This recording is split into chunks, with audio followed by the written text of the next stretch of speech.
Semplifica, semplifica, semplifica, rendi più facile, facile, facile, molto veloce, dritto al punto, video sempre più corti, video sempre più diretti, linguaggio sempre più basso e scadente e via così. Sono tanti anni che facciamo questo, cerchiamo di alleggerire, di divulgare, però poi le persone vogliono una ricerca scientifica che sia basata sulla profondità e sul tempo di ricerca. Allora, queste sono delle assurdità pazzesche. Innanzitutto, se volete sapere o conoscere qualcosa di importante, se volete sapere qualcosa nello specifico, bisogna che cominciate a ascoltare video un po' più lunghi rispetto ai 30 secondi degli shot, ok?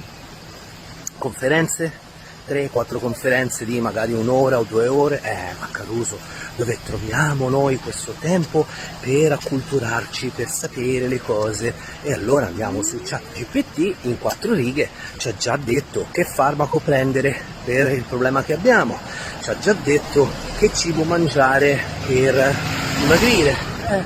Sì, lo so, poi dopo un sacco di persone si sentono male, no? Io, sapete quanti clienti ho che mi ripetono la stessa frase? Ah, ma io avevo capito in un'altra maniera. Certo, perché semplifichi, rendi sempre più facile, più veloce, e quindi ti aspetti che una cosa sia semplice, facile e veloce, te l'aspetti, la crei fuori, la crei nel mondo, la semplicità, la facilità, la velocità, e cominci a creare resistenza alla complessità, alla difficoltà, all'impegno, crei resistenza a tutto quello che è sacrificio. E quindi i miglioramenti non vengono, perché i miglioramenti vengono attraverso il sacrificio, attraverso l'impegno. Io lo so che non è sexy, non piace a nessuno sentirsi dire guarda che ti devi dare da fare, però la verità è quella, che ti devi dare da fare. Se poi vogliamo credere a quelli che sono più bravi di me a venderti la faccenda e dirti che in soli 30 secondi al giorno puoi raggiungere il tuo peso ottimale, insomma, bisognerebbe andare ad indagare un po' più approfonditamente che cosa hanno fatto loro, perché non è così, non è così. Ormai ci prendiamo in giro e pensiamo che prendersi in giro sia la norma, e forse lo è diventato davvero, ma non è la realtà, La norma spesso non è la realtà. A parte che questo l'ho scritto più e più volte nel libro Tu non sei normale, se ancora non l'hai letto vai sul mio sito e scaricati quell'ebook, costa niente e ti spiega un sacco di cose di come ti stanno fregando quotidianamente. Ma questa cosa della velocità, ma io non ho tempo, ma il tempo ce l'abbiamo tutti, dobbiamo soltanto essere capaci di diventare responsabili delle nostre scelte, delle nostre decisioni. Non è una cosa facile, attenzione, perché essere parte del gregge, essere una pecorella, è deresponsabilizzante. Cioè, vi ricordate Pino e gli anticorpi, no? Bravissimi comici, dove c'era uno che diceva tu mi dici quello che devo fare e io lo faccio, Ecco, la pecorella fa così, gli viene detto dal telegiornale che deve stare in ansia per un certo tipo di cosa e stanno in ansia, gli viene detto allo stadio che devono tifare quella squadra e devono tifare quella squadra, e così vi bevete qualsiasi cosa.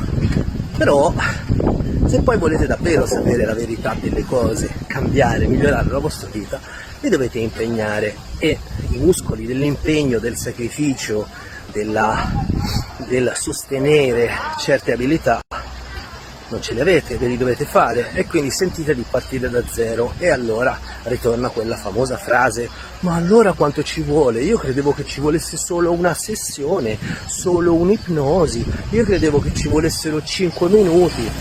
No ragazzi, perché se ci voleva così poco staremmo bene tutti.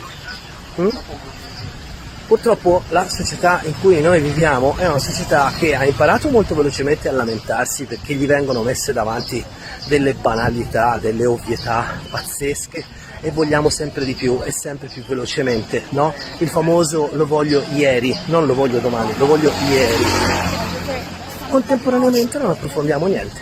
non approfondiamo assolutamente più niente, non ci facciamo domande profonde. Quando sei a una cena e fai 2 o 3 domande più profonde dove c'è da discorrere un po', la gente si stufa, dice ma dai, ma siamo qui a cena, ci vogliamo divertire, ancora vi volete divertire, vi volete distrarre ancora. E poi chiaramente tante volte nelle cene le persone interessanti o stanno zitte oppure non ci vanno proprio, si isolano, e l'isolamento delle persone interessanti è un grosso problema, perché invece le persone interessanti andrebbero ascoltate in silenzio. E qui entra un altro punto di questo video: tutti quanti pensano al diritto di parola, cioè tutti quanti si sentono in diritto di dire la propria opinione, e spesso quell'opinione non è assolutamente richiesta, ma soprattutto nessuno pensa all'onere dell'ascolto. Dovete ascoltare di più, almeno ascoltate il doppio rispetto a quanto parlate, perché avete 2 orecchie e una bocca sola, quindi ascoltate e poi casomai cominciate a formulare delle ipotesi. Questo per tornare all'origine del video, cioè semplifica, facilita, veloce, e poi alla fine ci mangiamo il panino del fast food schifoso che ci fa male, ci fa stare male. Noi ci sentiamo contenti perché abbiamo avuto 5 minuti di gusto buono in bocca, gusto buono anche quello lì, opinabile, perché io non ci vado mai a mangiare in queste schifezze, no? Tra l'altro nel paese mio noi quel tipo di fast food lo chiamiamo McDonald's, tanto per capire che cosa pensiamo di quei prodotti. Ma insomma, va bene. Io spero che ci vogliate riflettere, perché se state cercando l'ennesima tecnica veloce, l'ennesima tecnica facile, l'ennesima tecnica irresistibile e sexy, ve lo stanno mettendo per l'ennesima volta sotto la coda. Poi non vi lamentate, non dite ah ma a me non me l'hanno detto, ci sono persone come me, non sono solo io chiaramente, ci sono tante persone come me che nel loro lavoro spendono anche delle ore ad approfondire e cercare di divulgare in qualche modo alcuni concetti. Quindi attenzione a quelli che vi vendono le cose tutto e subito, attenzione a quelli che vi parlano con un pensiero oggi per oggi, cioè hai questo problema e adesso lo risolviamo, perché il problema ce l'hai ora, ma lo risolvi magari domani, magari dopodomani, chiaramente se inizi a lavorare oggi. E attenzione a semplice, facile, perché se era così semplice, facile, l'avevi fatto da solo, non avevi bisogno di qualcun altro. Bene, mi fermo qua, spero che riflettiate, vi auguro una buona giornata e da Caruso Colsi è tutto. A presto.